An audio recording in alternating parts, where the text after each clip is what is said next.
Thanks for watching. We appreciate you. Please subscribe.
For 10 days in 2018, many in Laredo were living in fear.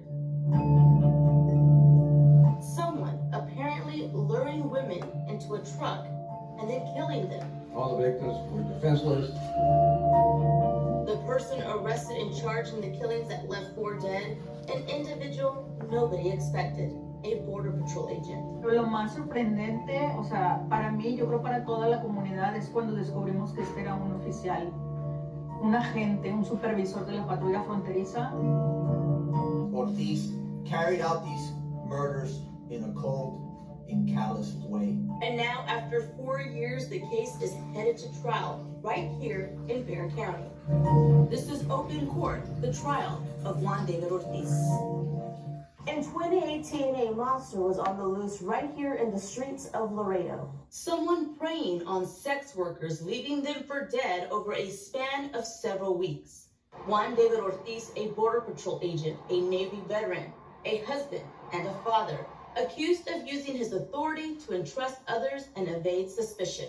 We look back now at the terror Ortiz allegedly caused to so many. On the side of Jeffries Road near State Highway 255, about 30 miles north of Laredo, a rancher found a woman's body. That woman would later be identified as 29-year-old Melissa Ramirez. She had been shot several times. At the time, authorities didn't know this was just the beginning of a deadly streak of murders. 10 days later, 2 miles east of where Ramirez was found, another woman was discovered along Highway 255 near I-35 by a truck driver. At the time, she was still alive, but later died at the hospital. She too had been shot and was later identified as 42-year-old Claudine N. Luera. Police now had 2 similar murders to investigate, but with no solid leads as to who is behind the crimes. The very next day, they would get the break they were looking for when at 9:14 p.m., a woman ran to a gas station screaming for help. She was trying to get out. She later found that this person here had a weapon and she was not feeling just right to be with him. She tried to get away once and then tried to get away twice. And what I understand, on the second attempt, she was able to jump out through the door, run towards the lights, where a DPS trooper was gassing up at the time. Erica Peña had escaped from her attacker. She told police a man was trying to kill her and that he was also the one who had killed Melissa and Claudine. She told police the man was a Border Patrol agent named Juan. She also knew where he lived because he had taken her to his house. Police went to the home of Juan David Ortiz, but he was nowhere to be found. At about 1 a.m., just 4 hours after Erica Peña had escaped, 2 Texas Department of Public Safety officers spotted a truck at a Valero gas station on San Bernardo Avenue and Jefferson. The truck matched the description of the one Juan David Ortiz owned, When they pulled up, the truck was empty. Ortiz was inside the gas station and was able to escape through a side door. He ran down San Bernardo Avenue and into the parking garage of Hotel Ava, just a block away. There, he hid between cars and a standoff began with police. According to reports, he tried to commit suicide by cop by pointing his cell phone in their direction. He also posted 2 posts on social media, one saying, quote, "To my wife and kids, I love you," and the other, quote, "Doc Ortiz checks out, farewell." Doc was his nickname in the Navy. At about 1:35 a.m., Ortiz surrendered and was taken to the Webb County Sheriff's Office. Perpetrator made a mistake, and law enforcement capitalized on it. At the sheriff's office, a videotaped confession was made. It lasted 9 hours. He decided to voluntarily confess to these murders. During his interview, police learned there were 2 other victims Ortiz allegedly killed after Peña got away. The other 2 victims, a transgender woman, Humberto Janelle Ortiz, found around mile marker 15 of I-35, and Giselda Cantu near mile marker 21, also of I-35, both also shot to death. The question that's out there is, why did he do this? Ortiz was charged with capital murder and aggravated assault. Bond was set at $2.5 million. Residents. In this border town, it's common to have Customs and Border Patrol agents living here. Marisa Limon, a veteran journalist from the Telemundo station, spoke to us about life in Laredo. Que aquí como quiera siempre hemos estado rodeados de agentes fronterizos, es una frontera, los vemos en los restaurantes, los vemos por todos lados, es común para nosotros en la frontera convivir con ellos. It was why it was a shock to many when they found out a 10-year veteran of the Border Patrol, an intel supervisor, was the one accused of being a serial killer. Saber que era un agente el que estaba acusado de estos crímenes, yo creo fue lo que más impactó en nuestra comunidad. Ortiz is a Navy veteran, having served for 8 years. After leaving the Navy, Ortiz thought about being a cop and was even accepted to the San Antonio Police Academy. But he turned it down after getting a job working for U.S. Customs and Border Protection. While working for the Border Patrol, he was able to obtain a master's degree from St. Mary's University. As for his personal life, Ortiz had a wife and 2 kids and lived in a quiet subdivision in Laredo. So why are police saying he murdered 4 women? Ortiz apparently in his taped confession says he wanted to clean the streets of Laredo. He thought he was doing a service by killing them.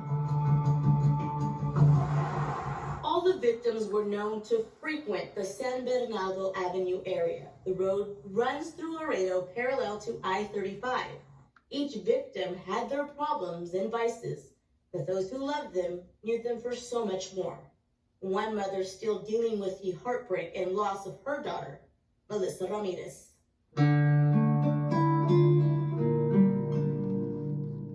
Es bien duro. A mother still in mourning, Cristina Benavides often visits the cemetery in Laredo where her daughter Melissa's ashes sit in the columbarium. She remembers her daughter vividly, especially the last time she saw and spoke to her, 3 days before her murder. Estaba en mi casa y ella llegó, estaba muy alegre y todo, y estuvo ahí conmigo. Nomás me dijo que se iba a ir otra vez. Y fue cuando le dije, Dios te bendiga, le dije, ten mucho cuidado. Days later, her world shattered when police came to her home to tell her that Melissa had been killed. Sentí que se me fue todo, sentí que se me bajó la sangre, no sé, helado. Y pues grité, porque le dije, ¿cómo? ¿Por qué? Court documents later revealed that Melissa knew Juan David Ortiz, but Cristina says her daughter never spoke to her about him, and she was shocked that a man who was a Border Patrol agent would be charged for this crime. Cristina would eventually face Ortiz when he was first brought into a Webb County courtroom. In fact, Cristina was so overwhelmed, she yelled at him, calling him an assassin. ¡Maldito asesino! Se volteó para caminar. Y yo me paré y le grité que era un asesino. Él volteó y se sonrió. Y eso fue lo que más me hizo llorar. 4 years later, and Cristina is still dealing with the loss of Melissa. Ya la vida a mí me cambió. Yo ya no soy de como era antes, que era bien alegre, me sonreía. Ya no es igual. Se me fue la mitad de mi corazón. Cristina now cares for Melissa's 2 kids who are 11 and 7. And while she says it will be hard for her to be in court every day in San Antonio for the trial, she says she will be there for Melissa to make sure justice is served. But it's not the death penalty she wants. Instead, life in prison. Que se quede ahí. No quiero que le den la pena de muerte. A ver si algún día se arrepiente de lo que él hizo. This high-profile case was expected to begin in Webb County with presiding judge Oscar Held Jr. Ortiz's defense lawyers filed a motion for a change of venue. In August, that motion was granted by Judge Held, and the trial was moved right here to Bexar County. We'll be ready to go. Webb County District Attorney Isidro Alanis, the lead prosecutor on the case, has been preparing to go to trial in Laredo since 2018. But now he and his staff have to prepare to try this case in San Antonio. Most important thing here is that the evidence doesn't change. The facts are the same. The law is the same. It's just a different jury. So we're excited and looking forward to the opportunity to present this case to the people there in San Antonio. Bexar County Criminal District Court Judge Juan says the trial being moved to San Antonio is a case the county will accommodate the best they can. I think it's important that we do our part, as a good neighbor to other counties, to ensure that we provide them the resources that they need to do that trial as effectively and efficiently as they can. Jury selection is expected to begin October 21st. Juan David Ortiz is charged with capital murder. Ortiz's defense team is familiar to San Antonio. Joel Perez and Raymond Fuchs represented Otis McCain last year in his death penalty case here in Bexar County. At first, Alanis was seeking the death penalty in the case, but recently decided to take it off the table. He said it was something all families of the victims agreed to and wanted. If Ortiz is found guilty, there would be no punishment phase. Ortiz would automatically be sentenced to life in prison without parole. Once the jury is seated and the trial begins, we will be live streaming it gavel to gavel. You can watch it live on KSAT.com, KSAT Plus, as well as our KSAT YouTube channel. And when that trial begins here on November 28th, we can expect more details to be revealed and lingering questions to be answered. As for the families, hopefully some closure.